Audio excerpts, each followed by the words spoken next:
Choose your hard.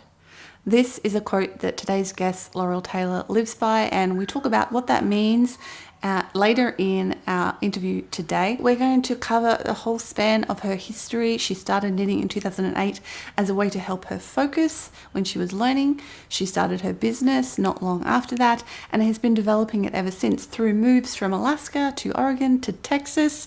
Not really where you think a knitwear designer might live, perhaps. She makes handmade knits, she makes patterns, and we talk about the ups and downs and everything she has learned along the journey in this interview today, and we have a lot of fun doing it. So I really hope you enjoy this episode and you have some great takeaways from it as well. Let's get into today's interview with Laurel Taylor from Alabaster Purl.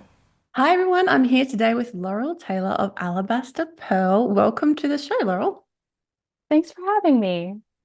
Now, I'm excited to talk to you about your handmade business journey today.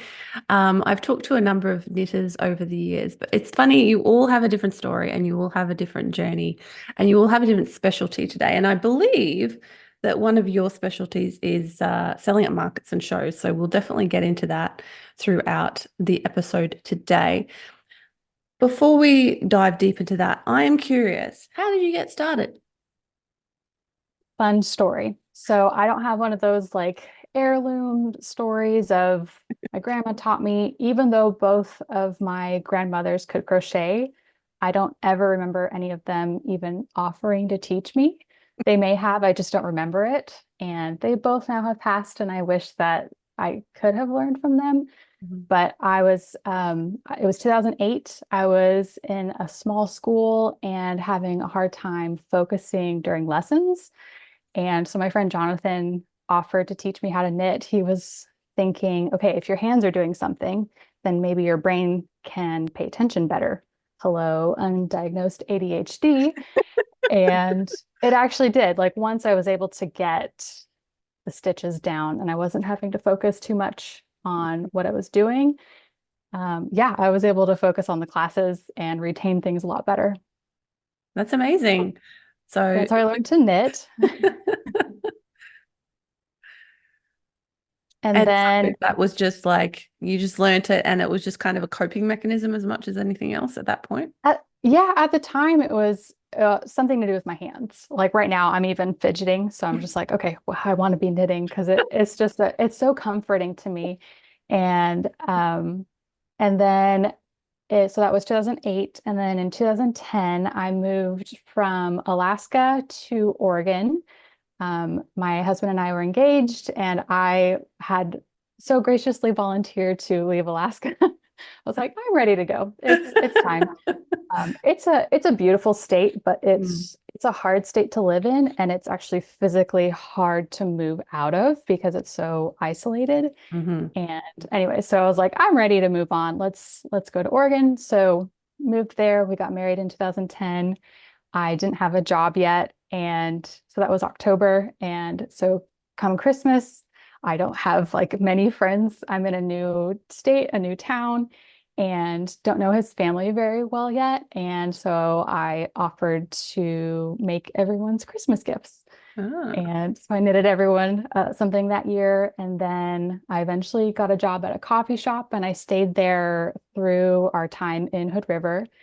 And so my business kind of shifted through that time, but that's how it got started. So I posted pictures on social media, and so friends and family on Facebook were kind and saying, "Oh, I would love to order something from you," instead of just like, "Can you make me something?" Hmm. You know, the first time that somebody offers to pay you for a service, what a compliment. Hmm. So Absolutely. so I started up Twiddle's Treasures is what it actually started up as, which feels somewhat embarrassing at this point, but it's Twiddles is what my mom called me when I was younger. Well, So it's a very sweet name, but over the course of a few years, I definitely outgrew that name and felt like my knits were becoming quality enough that I needed to upgrade my name. so you had a bit of a So rebrand at that point. yes, which I'm so glad that I did. And so that was 2016 when I rebranded. And through that time, I had done a few small markets here and there. And that's actually how I've honed in on the knits. Like I had an assortment of handmade items. So Twiddle's Treasures kind of encompassed everything that I had handmade. And but the knit sold best. Hmm. So I focused on that. So my niche made itself really obvious for me. I didn't have to make that decision. It just happened organically, which was really nice. And so, yeah, in 2016, I rebranded to Alabaster Purl, opened up an Etsy shop, and um, things have never really taken off for me on Etsy for my finished items, but they do super well at in-person shows. So that's my passion now is selling at markets. And then in 2019, we uprooted everything and moved from Oregon to Texas. Wow. Big change. Yeah. Both temperature wise, but also socially and um, what's the word I'm thinking of? Just culturally. It was a Hmm. really big culture shock. So that was a really huge, terrifying move for us because my husband is also self-employed. Hmm. And so we had to not only uproot ourselves and move across the country, but both of our small businesses. Wow. Yeah, that is a big move. I have And- family here, oh, okay. Yeah. so at least we had like some roots we could Hmm. easily form.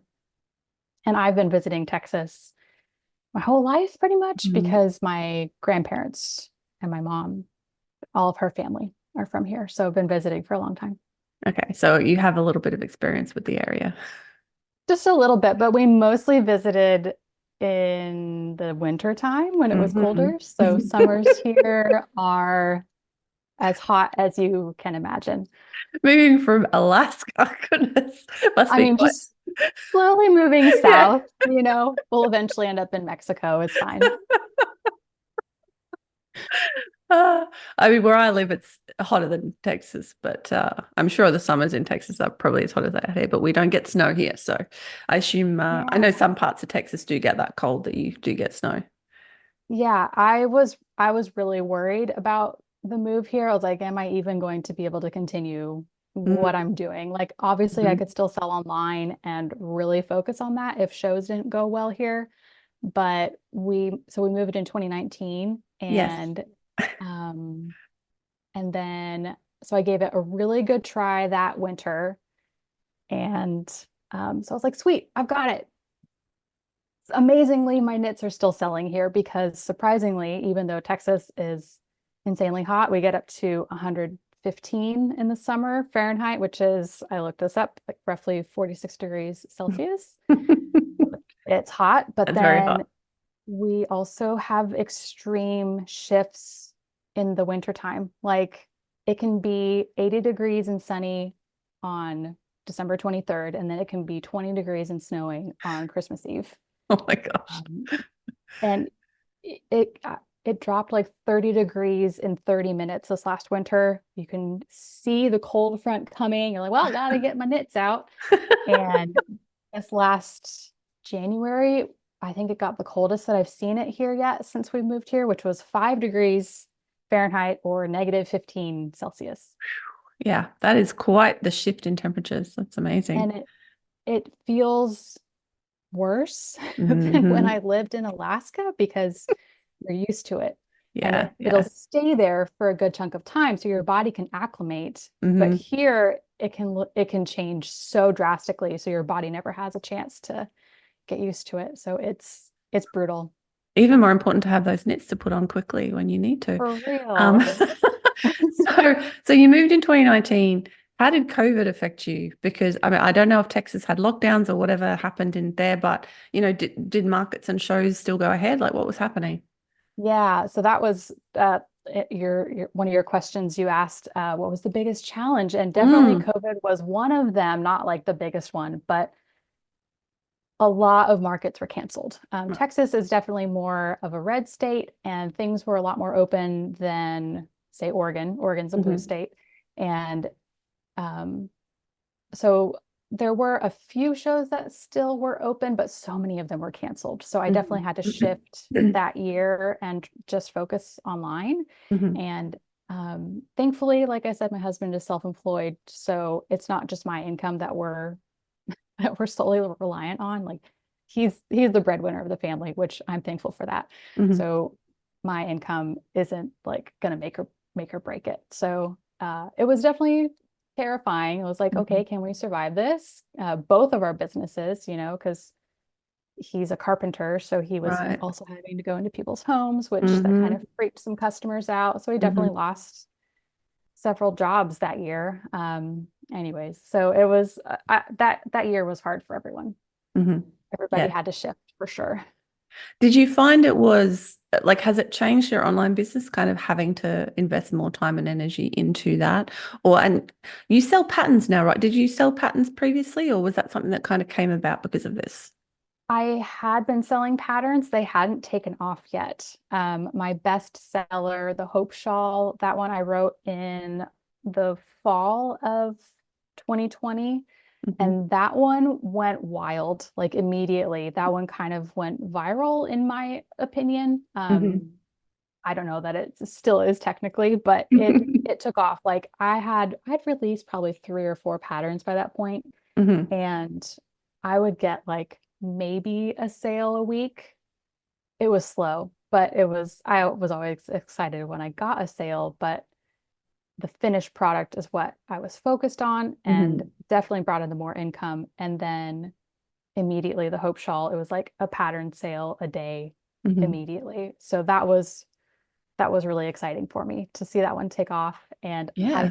I do think that because everyone was stuck at home and were more shopping online, it definitely aided in the sales of it. And it still is doing well. Maybe Hmm. not that well, but um it's I feel like Etsy, like I said before, Etsy hasn't done great for my finished items, but now for my patterns, they bring me 60 to 70% of my traffic, whereas my Hmm. finished items, I'm driving nearly all of my own traffic Right. for my finished stuff.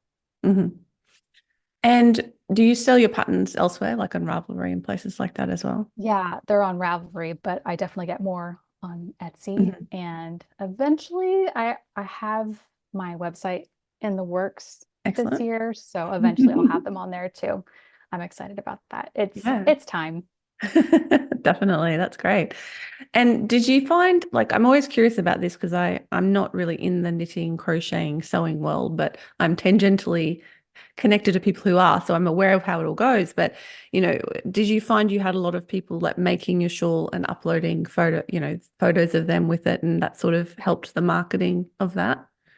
Yeah, I was so grateful. I had a ton of people sharing the Hope Shawl when it was first released, Hmm. and that helped a lot. And on Ravelry, I do like that you can upload pictures of a finished product, and the Hope Shawl definitely has the most photos of any of my patterns, so that's exciting to see. But yeah, social media, sharing is caring, showing is growing. Yeah, definitely so. So speaking of social media, you were talking about driving your own traffic. What's your main sort of ways of marketing your business? How do you get the word out there? Instagram is where I'm at for the most part. It's funny, that was one of the cultural differences moving to Texas. They love Facebook here, Okay. which cracks me up. So whereas in Oregon, like everyone's on Instagram, Yeah. So I personally prefer using Instagram. And then so I'll post there. That's my first place that I post, and then I'll basically just copy paste it over to Facebook. Hmm. And for reels, I love doing reels, and I can't always upload them to Facebook because of their sound and Mm. music. It's Even though they're frustrating. owned by the same people, that makes no sense. I know. It's weird. They're like, "No, you don't have copyright or you don't have access to this music." I'm like, "Okay, but I did on Instagram." So those are the two platforms, and I really do need to work on my own my own website and getting an email list going. I know how important and valuable that those resources are, and I'm Mhm. not using them at this point. Um, you might have to let me know if you can hear my cat too much. I think she's No, is she howling at the meowing? door. Mine likes to howl too. It's fine. I can't hear it. Okay, good.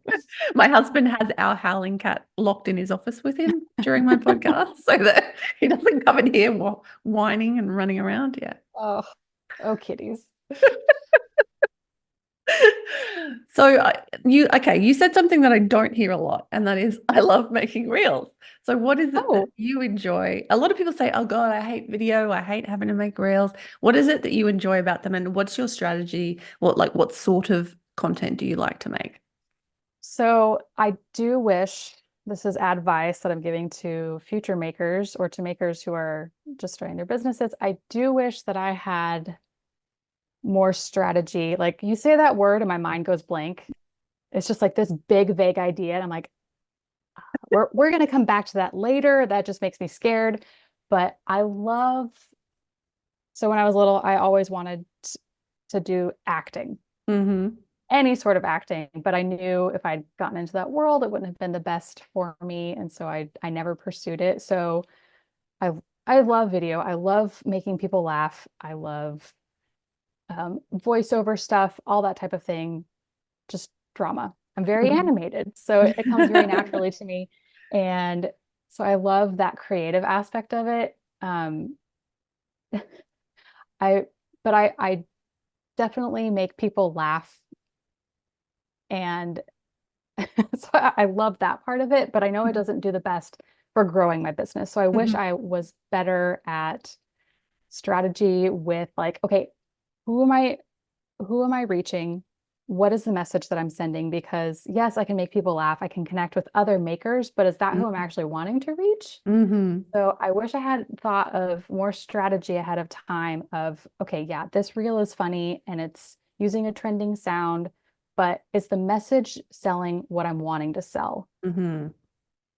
So that part of reels, I don't necessarily love so much. I love the funny aspect of it, finding a hilarious audio, being Mm-hmm. dramatic, making weird faces. That part about it, I love.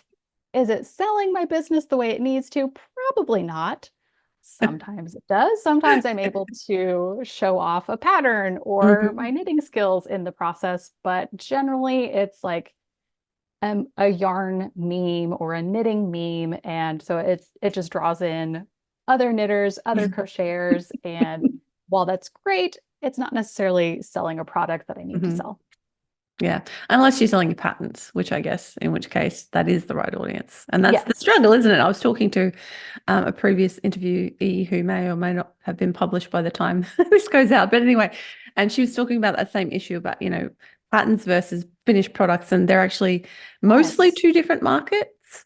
There might occasionally Extremely. be overlap, but generally speaking, so it's kind of like, who are you talking to? I mean, from what you're talking about, it sounds like you do really well on TikTok as well. That sort of funny I sort of video. I would, but I haven't gotten on there mostly because I feel too old to be on there now. I'm 35. I feel like an old woman that technology has passed me by. I just feel like a curmudgeon, like, those youths and their TikTok, I'll never understand.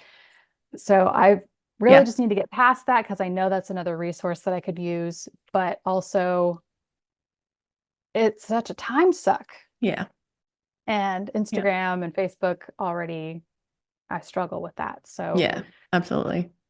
it's a hard one. It is, it is. And you always have to think, who's my target market? Are they on the platform anyway? I mean, I personally hate TikTok and I kind of refuse to use it just for personal preference, That's kind of where I'm at. I don't even have the app. I don't need the distraction, No, but it just looks nightmarish to me. And the idea of having to get on there and, it just doesn't appeal to me personally. And I don't really think my target market is really on there. Like my demographic is generally for my rings, maybe some young people, but older people generally buy my other jewelry. So it's kind of like, do I your really have to target be on there? market's not going to be there then. Yeah. Yeah. So Yeah. I can tell If myself that. And justify it. yeah, that's right. If I do pull the plug and get on Instagram, or I'm sorry, on TikTok, then I will definitely be more strategic and selling finished items instead of Mhm. my patterns because I feel like I've got a great fiber community on Instagram, so I don't Mm-hmm. need more of that Mm-hmm. on TikTok. So I would focus on selling just the finished items on Yeah. TikTok. Okay, cool. So we were talking a little bit about challenges. What has been the like most exciting fist pump moment of your business so far? So this one was another like kind of a blank moment for me where I was like, well, I haven't reached any of those huge goals that I have for my business personally. Like I really wanted to get in a specific show this year. I unfortunately got a rejection letter from them. I was waitlisted. So I was like, dang it, that was a huge blow. Yeah. That was just last week. So I'm kind of like shifting because this whole year I've been prepping for that show in Oh anticipation of man. being accepted. Yeah. So now that I'm not, I'm like, I don't really know what to do from here. So Mm. I haven't done that. Another goal of mine is to get a kit with Lion Brand yarn. That hasn't happened. I haven't ever set goals of like, this is my sales goal for the year because I'm like, Mm-hmm. I can't predict what's going to sell, but I can often say like, oh, I want to make X amount, Mm-hmm. um, like 300 knits, or I want to have 500 knits or whatever. So I've never really been driven number wise, if that Mm-hmm. makes sense. Mm-hmm. But I have a few like small fist pump moments, where I'm like, yeah, just for me, that keeps me going. That's good. So I know it was a big deal when I hit 10K on Instagram. I'm almost to 30,000 now. But reaching 10K was just like so huge, and I feel like once you get over that mark, Mm-hmm. you just kind of take off even more. Mm-hmm. But getting there is just like clawing to get that many people. Yeah. Yeah. Um, Moving to Texas and continuing my business. I'm Mm-hmm. really proud of myself for that. Um, Being able to sell knits in a hot climate, like that seems impossible, Yeah, but yeah. I'm doing it. So I'm proud of myself for continuing going, to have the confidence to keep doing that, and then knowing that my quality is there. Mm-hmm. My products speak for itself. Yeah. So that I feel excited about that. And then today I finally remembered a couple things that I was like, oh, those were really huge deals for me. I have sold to 6 out of the 7 continents. Oh, wow. That's cool. I've yet to have a sale in Antarctica. So if anybody knows any scientists who are knitters in Antarctica, please send them my patterns. I would appreciate to cross off 7 out of 7. That would be really exciting. That would be awesome. Most of them have been patterns, but I have sold a few things, a few knits internationally, which is cool. Mm-hmm. And then this last January, I went to Madeline Tosh is a yarn dyeing company, and they have several bases. I think they have 2 or 3, but they have one of them in the DFW area, Dallas Fort Worth. And I was able to go with my friend Kim. She was invited, and I was her plus one. And so we got to see the dyeing warehouse, which was so exciting. And Laura Xander purchased it in 2020, 2019. I didn't realize that, but I had met her previously at Our Maker Life in Canada in 2019, and she was one of the keynote speakers. And for those who don't know, she is the owner of Jimmy Bean's Wool, which I believe is based out of Nevada. I might be wrong on that, Mm-hmm. but she's been in the fiber industry for decades now, and she's lovely. Anyways, so when we showed up at Madeline Tosh, I did not realize that she had purchased it, and she recognized me and she remembered me from Our Maker Life, which was cool in of itself. But she was like, "You're a designer, aren't you?" Yes, I am. I teared up. I was like, "Oh my gosh, pinch me."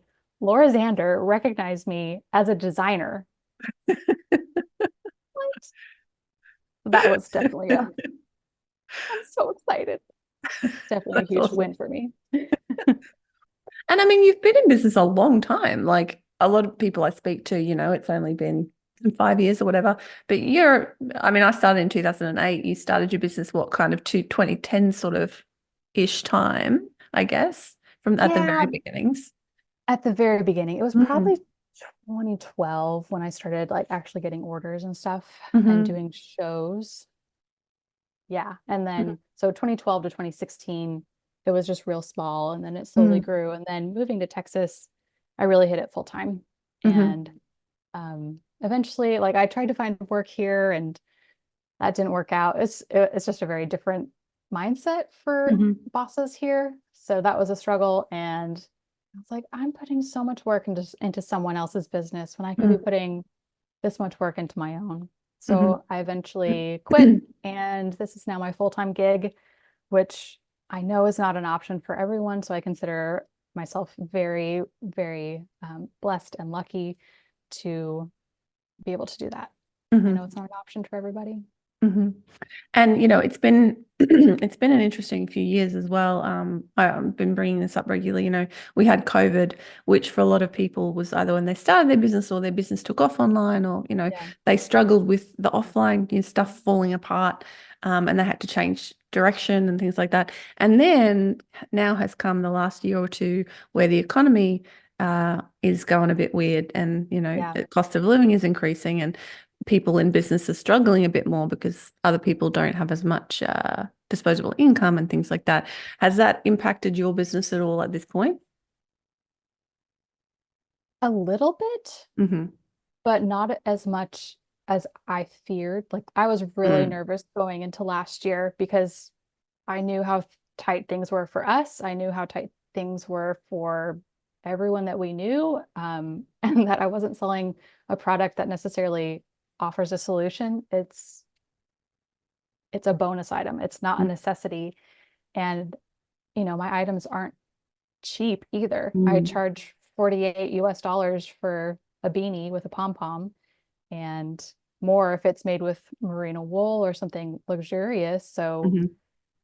yeah, I have to like kind of tell people or like talk people into it sometimes. Like you're it's high quality, Mm-hmm. I'm charging for my time. You're not supporting Jeffrey Bezos or Walmart, like you're supporting me, Yeah. which is really exciting. So you're putting Yeah. groceries on my table. Mm-hmm. So that at least makes you feel better about spending your money.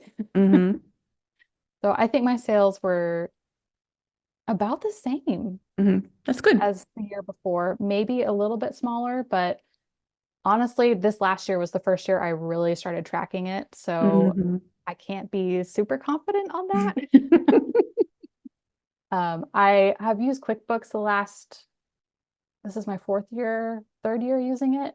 Mm-hmm. But last year I used SKUs, so I was able to actually track my inventory thoroughly. Mm-hmm. So I don't know exactly the difference, but it seemed really similar. That's really good. And it sounds like over time you're just kind of incrementally, improving your business, bringing on new elements. Like you said, you've got your website coming up and things like that. So that's really awesome to see. And it's also, I think, helpful for people listening slash watching. You've been in business for what, 14 years, 12 years now, and you're still working on those things and developing those things. And that's, it's just how it goes. You It can't do is. everything at once. It's just me. Like my mom will come over and help sometimes. She's only here half the year. She's in Alaska the other half. Hmm. She escapes the summer heat here and then Hmm. gets back here before it's too cold. So I have her half the year to help.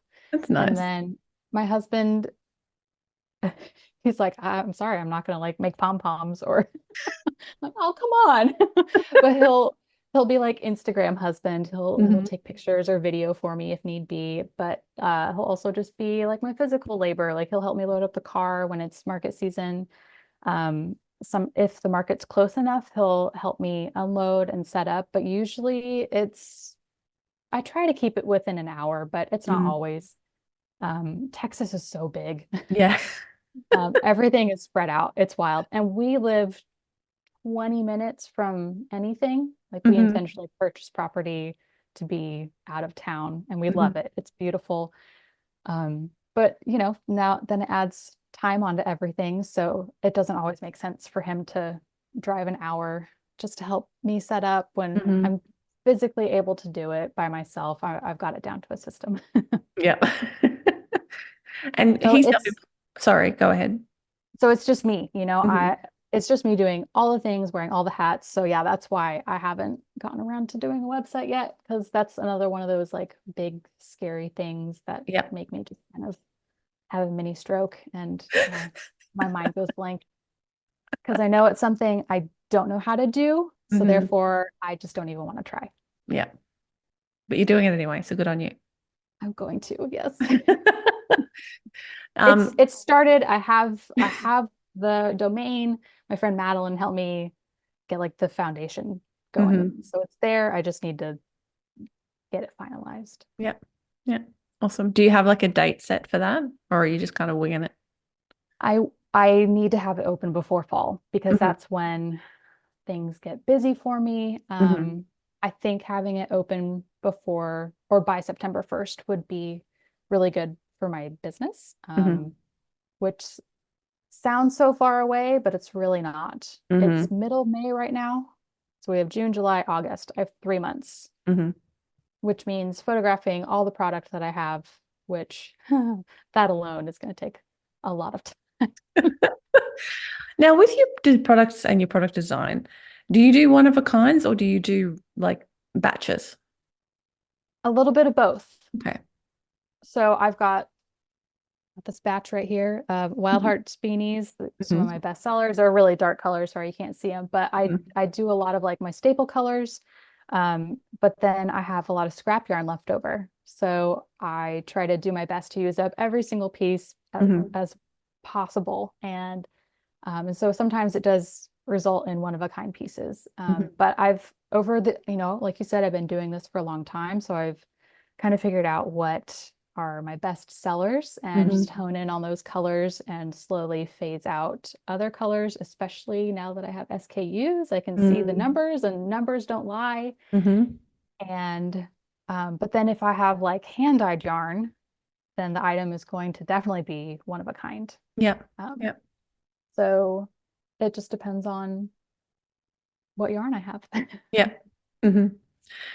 With your husband being self-employed as well, how does that all work? Like, do you help him at all with his business? How does the everyday, like week, month look for you guys balancing everything?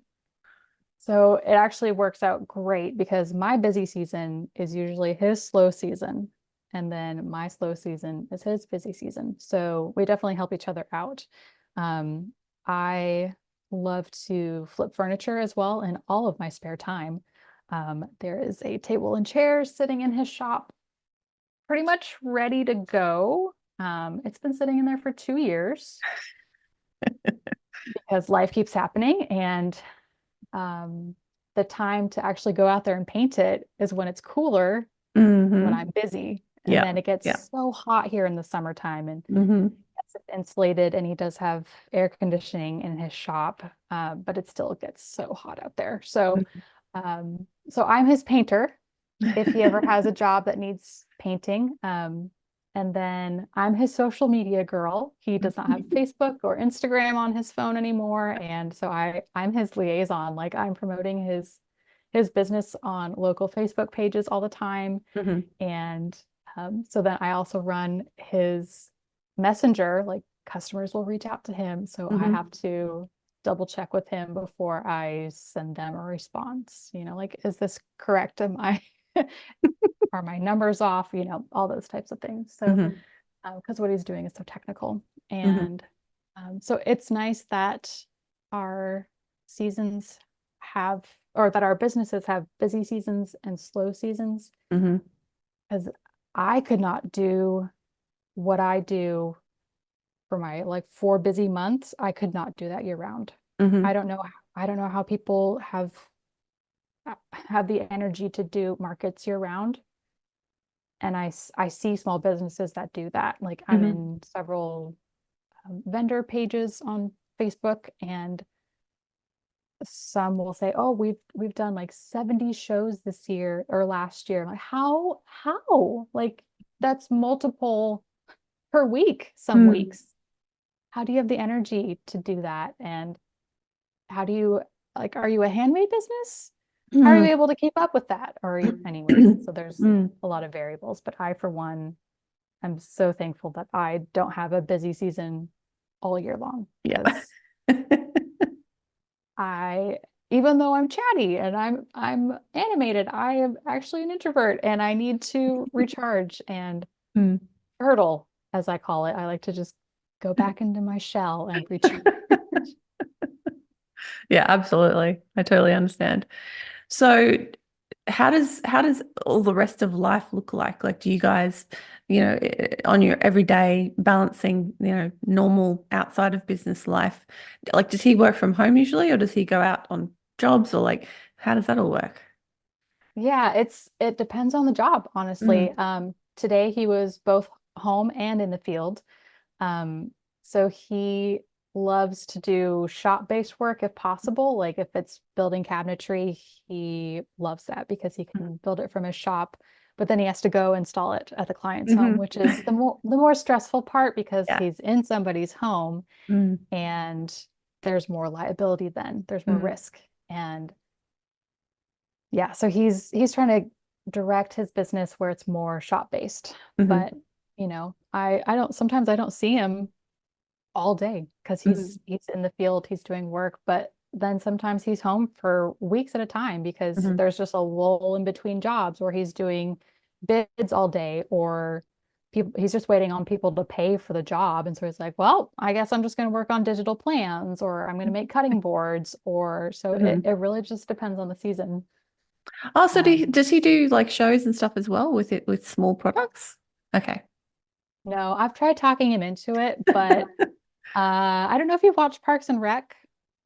I've watched some episodes. I've not been like a religious watcher of it. He's basically Ron Swanson. Okay. Okay. Yeah. He's he can put on like a good customer service face, but it is exhausting for him. He's Right. Yeah. very introverted. He does not have much capacity for small talk. So I Hmm. think an hour of shows and he would be tapped out.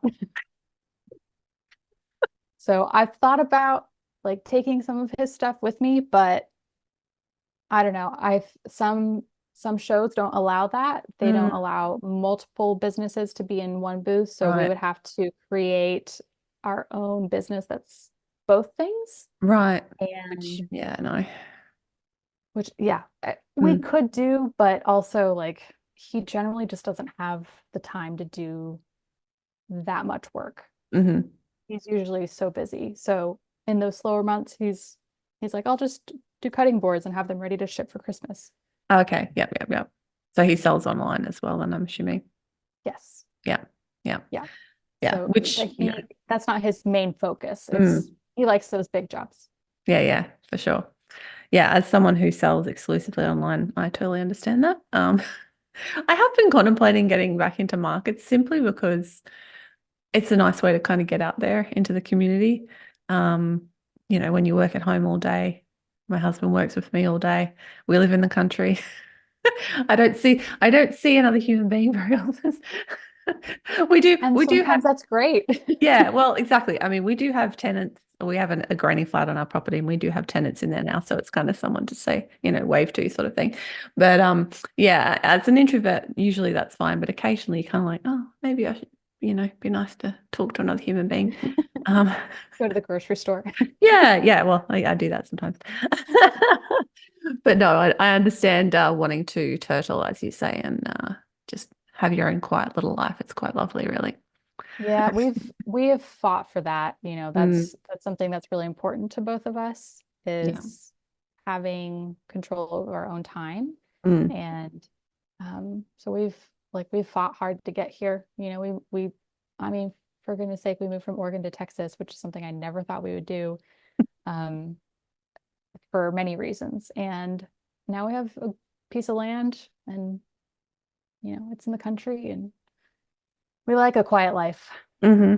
Yeah, same. And I think a lot of people in our field are similar.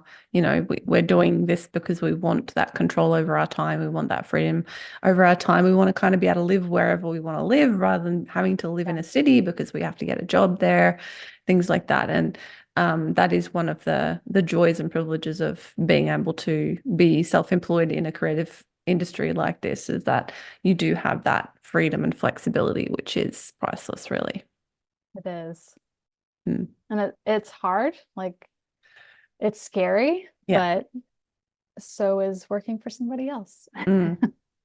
Yeah, I often say I think it's actually scarier to have a job because you don't have any control over that. Like someone can just call you into the office and say, sorry, see you Yeah, later, with no warning. I mean, there's in Australia, there's laws, you have to give people right. notice and things like that. But still, you don't have any control over that. Whereas when it's your own business, yes, it's challenging and it's long hours and it's scary and stuff. But at the end of the day, you're the captain of your ship and decide Mm. where to sail and what to do. And you have the ability to work harder and make more money, which again, with a normal job, especially a salaried position, you don't, no matter Yeah, how hard you work, you're not making any more money. So yeah, that's one thing I like about it as well. I agree. I think you you have to figure out what's important to you and your family and what makes sense for you and your family. And that's Mm, going to look different person to person, business to business, and even where you are in the country or in the mhm. world. And you got to fight for those things, fight for what's important to you.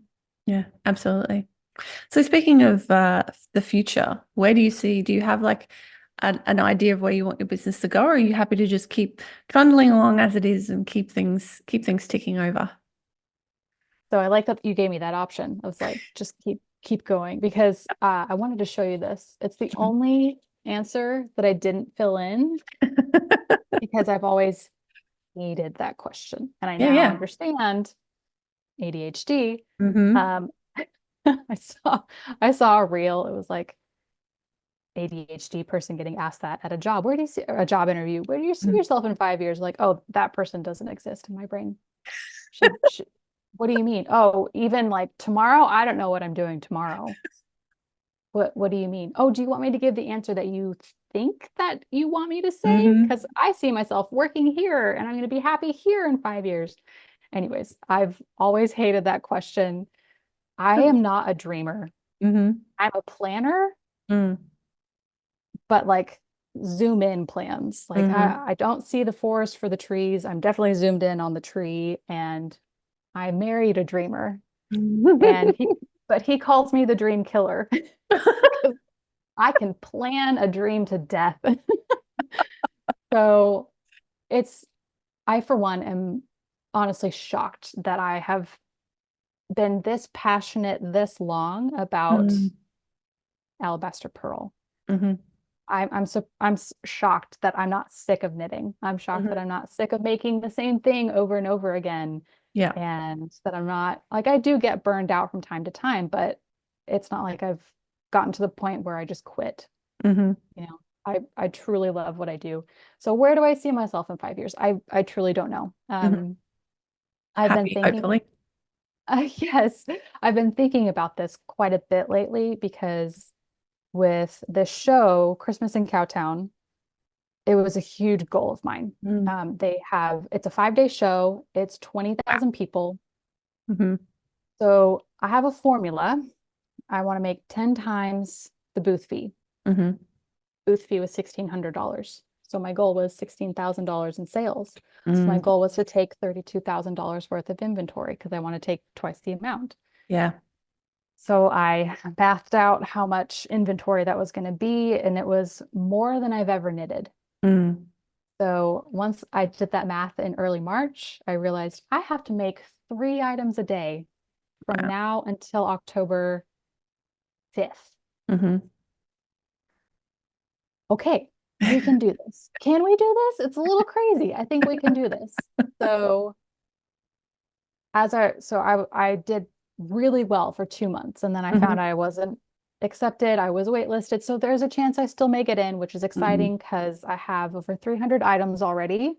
Yeah. Um, so I'm still knitting every day, trying to make at least 1 item a day, but it's also been nice to have a little bit of a break Mm-hmm. Mm-hmm. physically and mentally because my hands and my shoulders can get tired. Yeah. Um, and um, anyways, so I was thinking about this, like trying to zoom out and see the bigger picture. I'm like, okay, so say that you can actually do this. That's about your max. Like you Yeah. can't physically make more every single year. Like you can't do 4 items a day Mm. because 3 items a day was already very challenging. So my next step would have been to hire out, Mm-hmm. which eats into my profits. Yeah. But if I'm able to reach a market where people are willing to pay something, I could actually bump up my prices even more from what I've been charging, Yeah. great. But that was another big unknown. And so I'm definitely having to reconsider like, okay, how long can I physically keep this up? I'm Mm-hmm. 35. Mm-hmm. How many more years do I have in my wrists of this hardcore knitting? And so those are some hard questions to think about. And so I definitely want to focus more on some patterns. Mm-hmm. Um, I don't know if I'll ever get to the point where it's like, oh, I could quit my day job because my patterns took off. Like, great. I hope that works out for you, but it's never gotten to that point for me. Like it's a nice supplemental Yeah. income and it's great to have those daily sales, but they're a small item, Mm. not like, oh, I'm selling a hat every day, So it's a hard question, and I Mm-hmm. don't know exactly. I don't know if we're gonna have children. If we do, that's drastically going to change what happens with my business. But the nice thing is I could easily keep doing what I'm doing at a smaller scale and Mm. be more selective. Um, but at least I'm self-employed already, Yeah. and I can keep going, but it would Yeah. it would definitely shift. Yeah, so that's another unknown. Mm-hmm. So, um, yeah, like right now I have the gift of time, Yeah. No, but I I like don't that. I don't exactly know what's going to happen with that, and that's okay. Yeah. I'm actually quite similar. Like I do some bigger picture planning, but for me, it's like a year at a time. That's kind of my maximum. I do a planning retreat once a year, usually late November. I take myself away for a couple of days somewhere and I sit down and I like plan out the next year and what I want to do. And it doesn't always happen. Like sometimes things fall by the wayside or don't quite go to plan or what, but I feel better when I have a plan in place. So I at least Oh know yeah. where things are going. But I don't have like long term, like I've reached the point in my business. I've been doing it for so long that I just want to keep going. I just want to Mhm. keep things ticking along until I don't want to do this anymore or something else comes along that I want to do more. And that hasn't Right. happened yet. So I'm still here. I like that. Just taking it a year at a time because that seems manageable. Yeah. And I love that you take some time to plan out your year. And I'm the same way. I do so much better if I have goals. Like small business owner, you're managing your own time. And Mm, and as we know, people with ADHD, time management is one of our struggles. And hmm. so I definitely do better if I'm like, hey, in March, you're going to do this. In April, you're going to release this pattern. In Yeah. May, you're going to work on your website and yada, yada, yada. Mm, But if I don't have those goals, I'm just kind of making it up as I go and floundering every single day. So yeah. I'm still teaching myself Mm. how to set those goals. So can you share more about what kind of goals that you set? Like, do you set weekly things or is it just Mm. a monthly idea?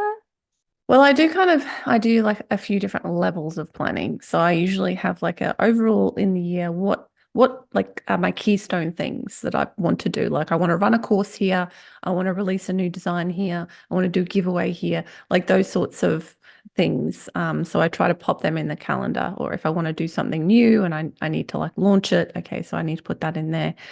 And then, so that's for both of my businesses. And then I actually go, because this makes me feel better, I actually literally sit down and plan out every month by month. This is more with my Create and Thrive, so my teaching business. I go, Mhm. okay, in my membership, what workshops am I going to do each month? Okay, well, if those are the workshops I'm going to do, I have to do YouTube videos that are related to that topic to like promote them. So what are those going Mhm. to be? And then I basically plan my YouTube video topics for the entire year in that That's so time. smart. And they change, like they will shift and change and move over the year, but at least I have a plan there. So if I get to April or whatever, I know what May, June, July, like I know what my keystone things are in those Mhm. coming months.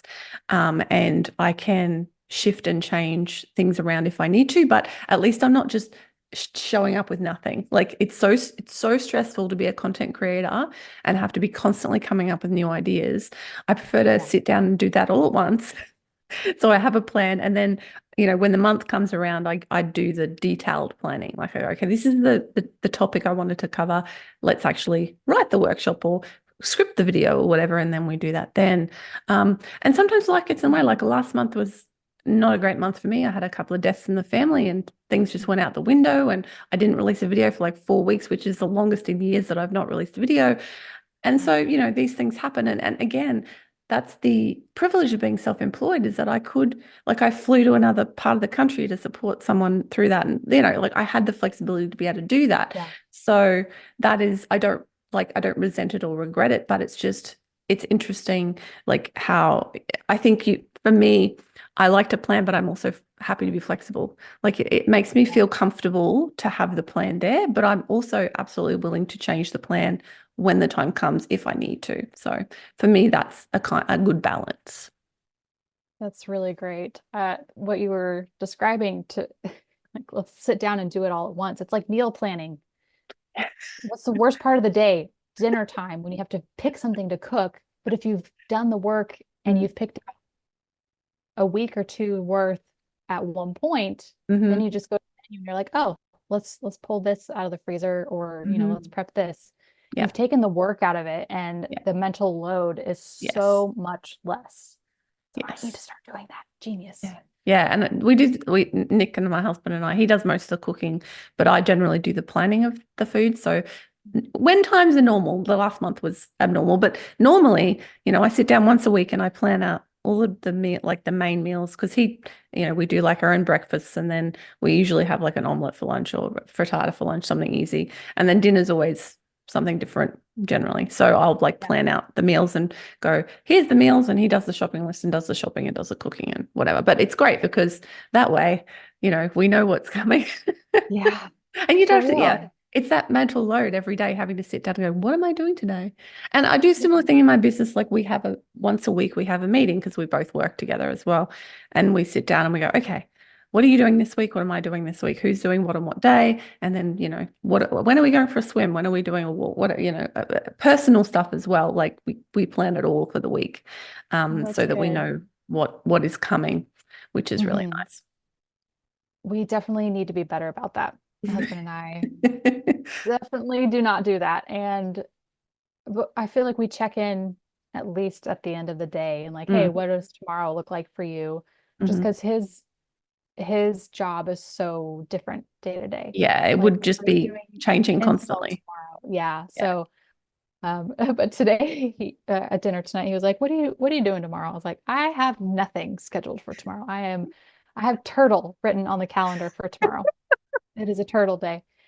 We had a really busy week this last week, so I'm like, I Mm-hmm. need to just kind of chill and Mm-hmm. stay home, have one of those days where I may not get out of my PJs and Mm-hmm.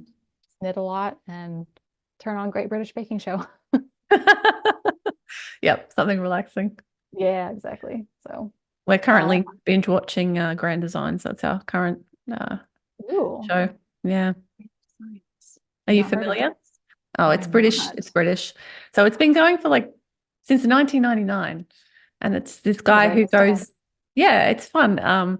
Kevin McLeod, and he goes, sorry, everyone listening is like, what am I talking about TV now? Um, no, Or he maybe they're like, oh, I'm also going to take notes Yeah, because I need another absolutely. Because binge-worthy it's so show. good. I don't know what it is I love about it. Well, I do, and I'll explain in a minute. But he follows people who are building unusual houses, mostly in England, and and so follows the whole process, like from the beginning right to the end. And it makes me never ever want to build a house. I can tell you that. Like,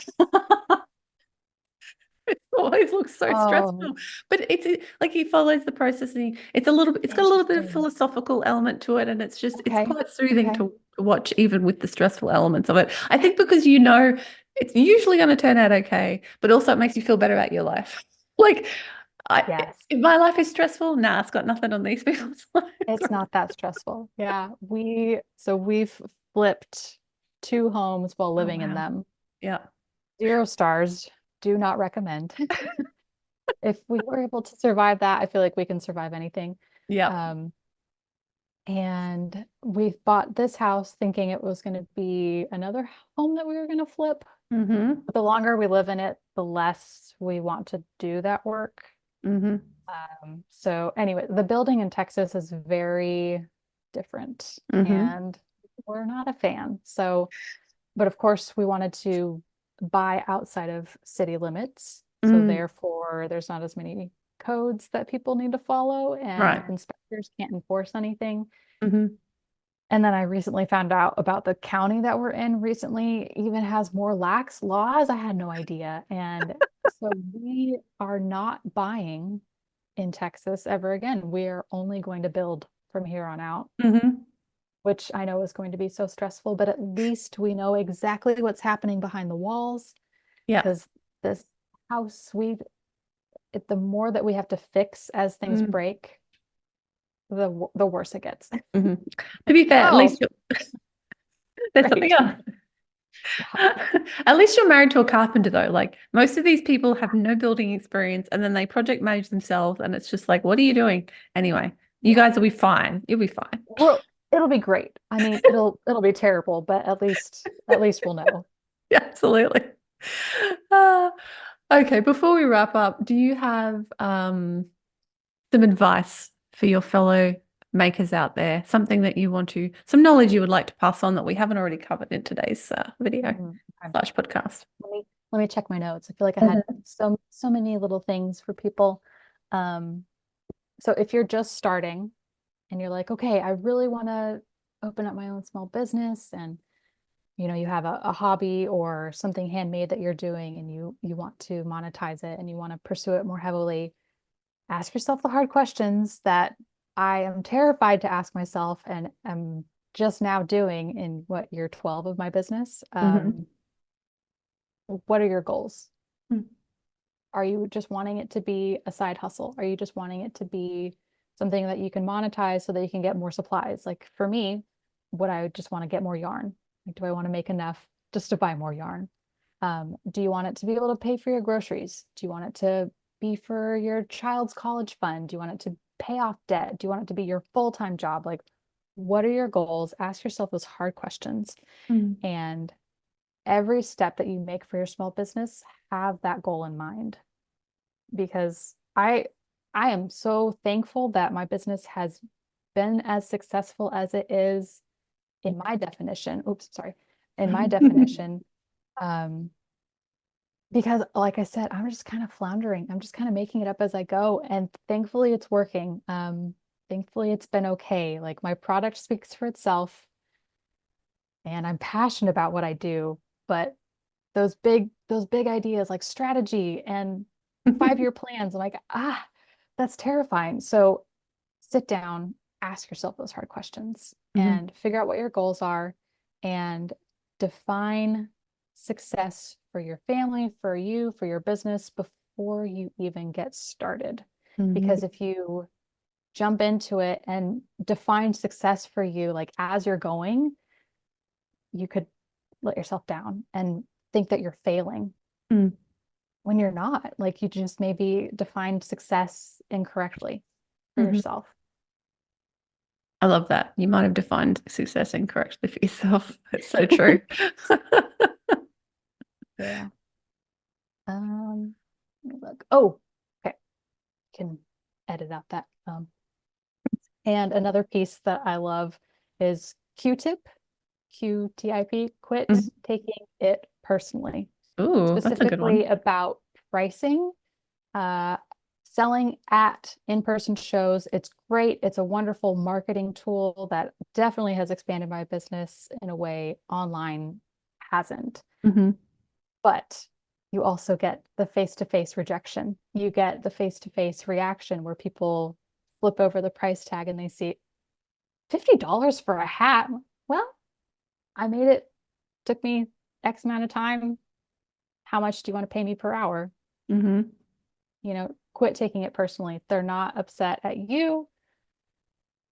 They just don't think it's valuable. They don't Mhm. find value in it. So it's really their mindset is incorrect.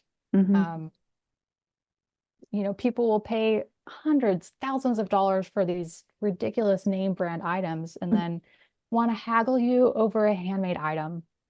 So they will pay what they think is worthy and what is valuable in their mind. So don't fight for those customers who don't find value in your work.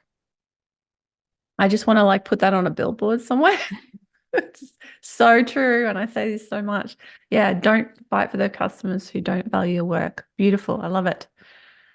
All right. Do you have any more? Because this is brilliant. Oh, let me see.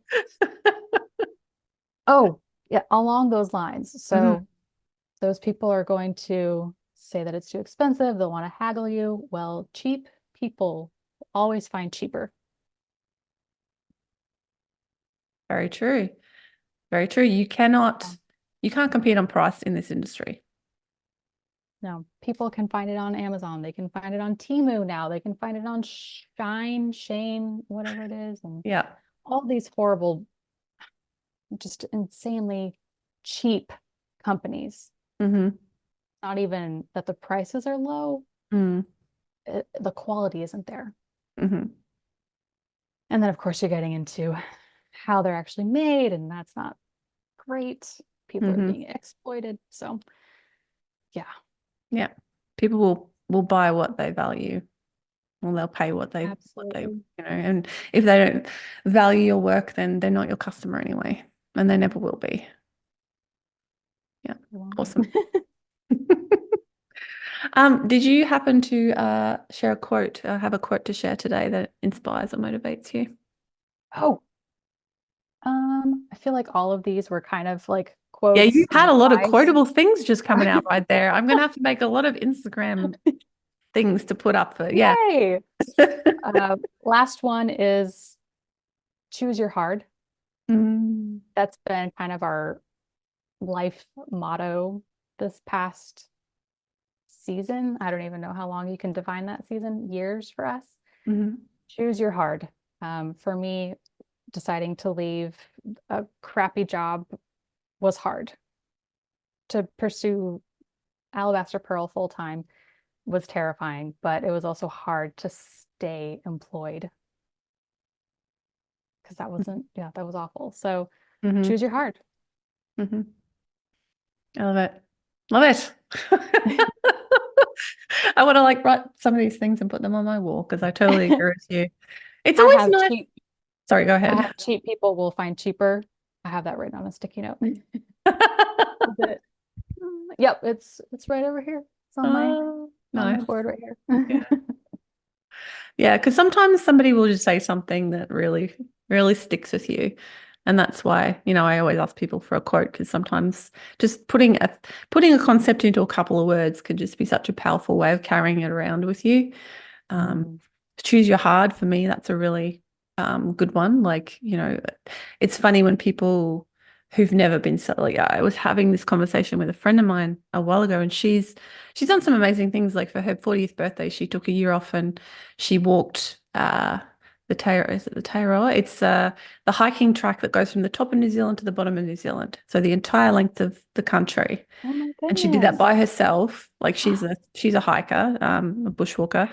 But that was the biggest one she'd ever done. And, it takes you, I don't know, 5 months or something ridiculous. Anyway, and I'm just kind of like, I don't even like the thought of going out for one night hiking and camping by myself is terrifying. Like, and we don't like people say, oh, Australia's got the most dangerous animals, blah, blah. Pfft. No, we don't have bears. We don't have cougars. We don't like, as long as you keep the snakes and spiders out of your tent, you're fine. It's not a problem. Right. Oh my word. But it's just like that idea terrifies me. Like the stuff you did, like she went to, I don't know, hiked around Colombia and like took like, I don't know, people would just give her lifts places and stuff. Like it just like I'm like that absolutely terrifies me. And she Yeah. turned around and looked at me and went, well, and I'm like, I'm just not as a risk taker as much as you are. And she turned around and looked at me and went, well, I would never want to start my own business and run it for 15 years. Like, yes, you Yeah. are, just in a different way. Mhm. Choose your heart. What scares you? Or what can you do that's to other people seems terrifying and crazy, but to you, it's what you choose. Like for me, what would be hard for me would be have to have a normal job and have to get up Mhm. the same time every morning, get out of bed, get dressed, go somewhere, put up with other people Oh, yeah. that I have no choice about who they are, Yeah. and then come home when it's, dark or the end of the day. And like, to me, that's hard, like really hard. Mhm. And I've done it, Yeah. and I found it soul destroying, and it just wasn't what I wanted to do with my life. And Yeah. I have friends who have those excellent jobs, and their wages are insane, and they're going to retire and have heaps and heaps of money. I'm not going to retire with heaps and heaps of money, but then I don't feel like I'm living a life I have to retire from either. Right. So it's kind of, Yeah. we've chosen a different path to most people. And a lot of people would look at us and say that's terrifying, but I would look at other Mhm. people and say that's terrifying. So yeah, choose your heart. What's what is it that you want out of life? And you only have one life, and spend it the way you want to spend it. Yeah. And especially this last year for you, like you just said, you had several deaths in the Mm, family and having to take time off, like not having to go to a boss and mm, requesting time off instead of like that idea. Just I need to ask for permission. I need to ask for time off instead of just saying I'm going to take time off, yeah. especially with death or illness in the family. And Mm, that, yeah, that happened with us a few years ago where there was like 3 months where multiple family members were hospitalized. mm, And oh my word, it was, yeah, it was a lot. So to not have to worry about like, oh my gosh, I need my shift covered, or I mm, need to be a flaky employee again, to have that freedom was priceless. It was very eye-opening and just a good reminder of, oh yeah, that's why I'm doing what I'm doing. mhm. Absolutely. So yeah, choose your heart. I like it. Yeah.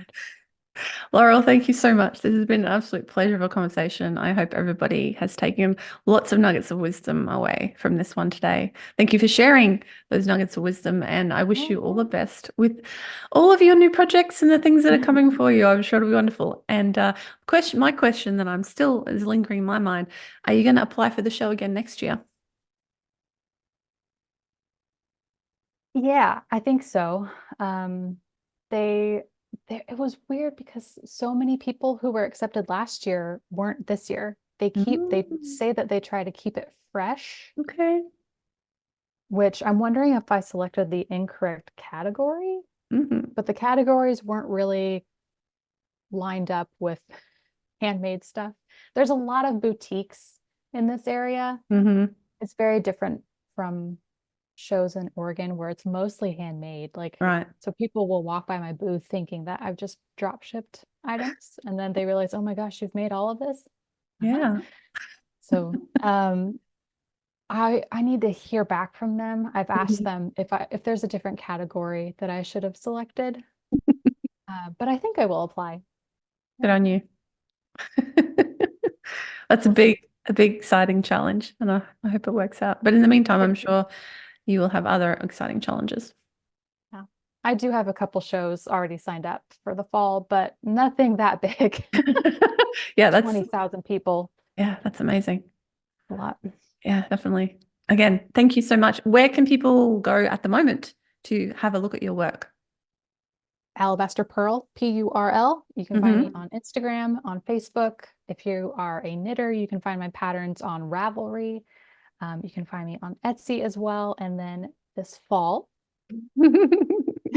I will have my own website. It'll just be alabasterpurl.com. Wonderful. Thank you so much for your time today, Laurel. Thanks, Jess. It was an absolute pleasure to talk with you. If you enjoyed that one, let me know. If you're on YouTube, leave a comment below. If you're listening on the pods, you can hit me up at Create and Thrive on Threads or Instagram and let me know what you thought of the show and what your biggest takeaway was. Give us a thumbs up or a subscribe and a subscribe. How about both? Here on YouTube or on Apple Podcasts or Spotify, wherever you're listening, make sure to subscribe to the show so you don't miss future episodes on how to have a thriving and profitable handmade business. Thanks so much for being here with me today. I appreciate it. I'll catch you next time. Bye for now.